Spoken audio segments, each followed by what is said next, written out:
aman Wak. Subscribe lah Wak, biar amannya tetap aman Wak. Oke Wak, jangan lupa subscribe ya Wak.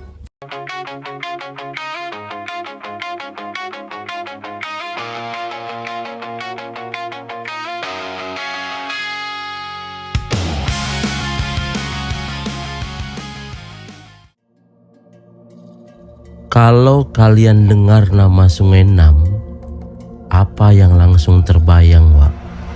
Apakah otak-otak? Apakah sepak bola? Atau tempat ngopi yang paten Wak?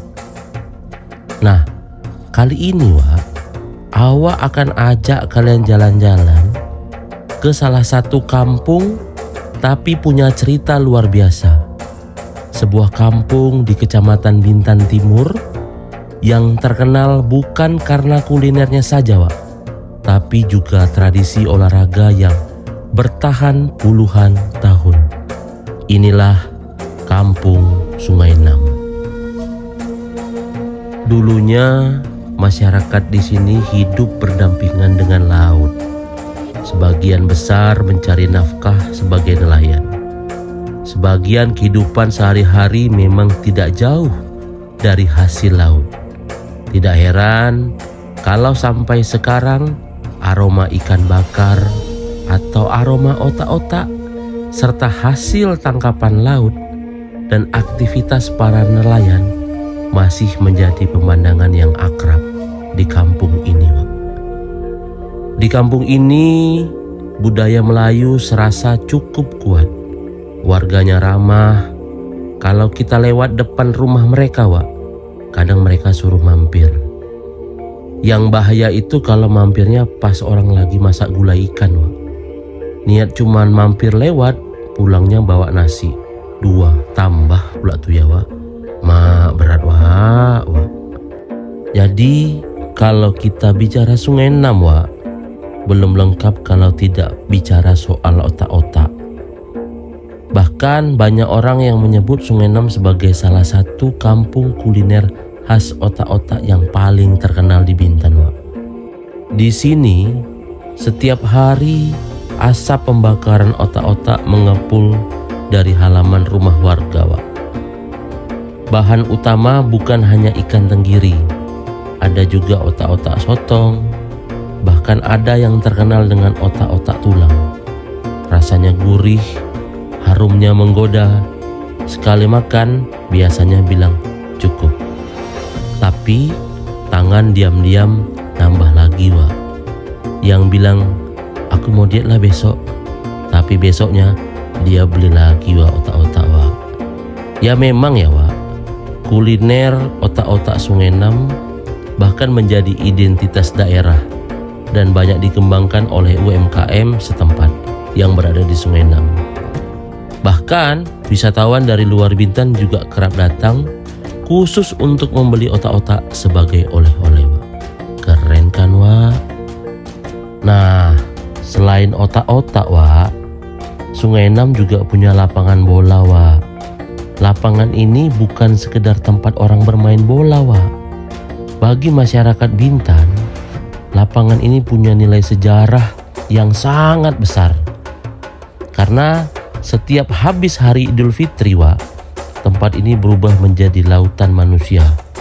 Semua datang, anak-anak, orang tua, perantau yang pulang kampung, sampai yang awalnya cuma mau nonton sebentar, pulangnya maghrib Wak. Yang membuat lapangan ini terkenal ya salah satunya itu ya Wak, turnamen Idul Fitri Cup Sungai Nam. Turnamen ini sudah menjadi tradisi masyarakat selama puluhan tahun dan sudah digelar sejak tahun 1980, sehingga menjadi salah satu event olahraga tahunan paling lama di Kabupaten Bintan. Bayangkan Wak, setiap habis lebaran, lapangan Sungai Nam selalu hidup. Tim-tim datang dari berbagai daerah, supporter memenuhi pinggiran lapangan. Pedagang juga ikut mencari rezeki. Suasananya benar-benar menjadi ajang silaturahmi masyarakat yang menarik. Kadang Yang paling semangat bukan pemainnya, tapi bapak-bapak di pinggir lapangan, Wak. Baru 5 menit pertandingan sudah jadi pelatih, Wak. Sampai bilang, umpan Wak, umpan Wak, umpan. Padahal kalau dia disuruh main, baru lari 2 menit, lutut dah getar, Wak. Tapi ya itulah, Wak, yang jadi seru ya, Wak. Kalau liga-liga tarkam gitu, Wak, seru, Wak. Teriak-teriak, dorong-dorong, ejek-ejek. Ya memang itu sudah menjadi tradisi yang ada sejak dahulu kala ya, Wak. Jadi, Wak, selain Sungai Enam terkenal dengan otak-otak dan sepak bolanya, Sungai Enam juga punya peran penting sebagai jalur transportasi laut. Di kawasan pesisir Sungai Enam terdapat beberapa pelabuhan rakyat yang setiap hari menjadi tempat keluar dan masuk pompong dan speedboat dari berbagai tempat. Dari sinilah masyarakat menyeberang menuju Pulau Mantang, Lumbing, dan pulau-pulau lainnya. Bagi masyarakat pesisir, pelabuhan ini bukan sekedar tempat naik turun penumpang, tapi juga menjadi urat nadi kehidupan. Hasil laut dibawa ke darat, kebutuhan pokok dikirim ke pulau, anak sekolah, pegawai, pedagang, semuanya pernah merasakan berangkat dari pelabuhan Sungai Enam. Kalau orang luar melihatnya mungkin biasa saja, tapi bagi masyarakat pesisir ini sangat penting, Wak. Bayangkan, Wak, setiap pagi sebelum matahari meninggi, aktivitas sudah mulai terlihat. Perahu-perahu kecil atau yang lebih dikenal sebagai pompong sudah bersiap-siap mengantarkan penumpang menuju pulau-pulau di sekitarnya. Disinilah perjalanan dimulai, bukan sekedar perpindahan dari satu tempat ke tempat lain, tetapi perjalanan yang menghubungkan keluarga, pekerjaan, pendidikan, hingga kebutuhan sehari-hari. Bagi masyarakat yang tinggal di pulau-pulau, pelabuhan Sungai Enam merupakan akses utama. Dari pelabuhan inilah hasil laut dibawa ke daratan, kebutuhan pokok didistribusikan, dan masyarakat dapat berpergian untuk bekerja, berobat, maupun bersekolah. Tanpa pelabuhan ini, mobilitas warga tentu akan menjadi lebih sulit, Wak.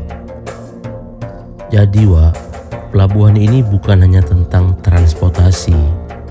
Di balik ramainya aktivitas, ada orang yang menggantungkan hidupnya di sini. Salah satunya adalah para ojek pelabuhan atau ojek pompong, Wak. Setiap penumpang yang datang membawa harapan bagi mereka. Ada yang mengantar penumpang dari pelabuhan menuju rumah, ada pula yang mengantar hingga ke pulau-pulau tujuan menggunakan pompong. Dari pagi hingga sore, mereka bekerja tanpa mengenal lelah, menghadap panas terik, hujan, bahkan cuaca laut yang tidak selalu bersahabat. Penghasilan mereka mungkin tidak terlalu besar, Wak, tetapi dari pekerjaan inilah mereka bisa hidup, mereka bisa membiayai kehidupan keluarga, menyekolahkan anak-anak, dan memenuhi kebutuhan sehari-hari. Ya, bisa dibilang pelabuhan Sungai Enam ini salah satu menjadi sumber penghidupan yang menggerakkan roda ekonomi masyarakat di sekitar. Keberadaan pelabuhan ini juga menunjukkan bagaimana transportasi laut masih menjadi bagian yang tidak terpisahkan dari kehidupan masyarakat kepulauan. Di tengah perkembangan zaman, pompong tetap menjadi moda transportasi yang paling efektif untuk menjangkau pulau-pulau yang belum terhubung oleh jalur darat. Jadi, Wak, itulah ya, Wak, sedikit cerita tentang kampung Sungai Enam. Kalau menurut kalian, apa kenangan yang paling berkesan di kampung Sungai Enam, Wak? Apakah kalian pernah nonton Idul Fitri Cup? Atau punya langganan otak-otak favorit yang ada di Sungai Enam? Coba tulis di kolom komentar ya, Wak. Siapa tahu cerita kalian bisa diangkat di video berikutnya. Kalau kalian suka video seperti ini, jangan lupa like, komen, share, dan subscribe ya Wak. Karena masih banyak kampung-kampung menarik di Kepulauan Riau yang akan kita jelajahi bersama. Itu aja ya Wak. Terima kasih ya Wak udah nonton video ini sampai habis. Sampai jumpa di video selanjutnya. Assalamualaikum.